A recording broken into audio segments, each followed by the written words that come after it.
Welcome to Luca is a Billionaire, where the only thing I invest in is your answers.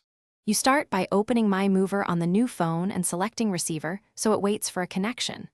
On the old phone, open My Mover and pick Sender, then scan the QR code shown on the new device. This establishes a direct link and avoids internet upload. Make sure both devices stay unlocked and remain on screen. This prevents background sleep from interrupting discovery. Once connected, you'll see available data categories to select, so pick only what you need to speed things up. Once linked, you select the actual data to move: apps, media, contacts, and system settings. You should deselect bulky videos or apps you can reinstall later because My Mover copies app packages and data, which increases time.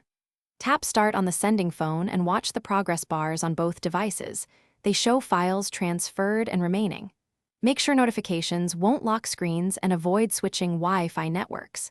If transfer seems slow, pause large items and reinitiate the remainder to keep momentum.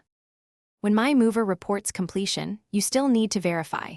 Open contacts, messages, photos, and several apps to confirm data integrity and logins. Once done, uninstall My Mover if you want and perform a final sync for any cloud accounts. If something went wrong, note which category failed and retry only that set.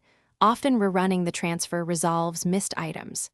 If persistent errors occur, switch to a USB OTG cable transfer or restore.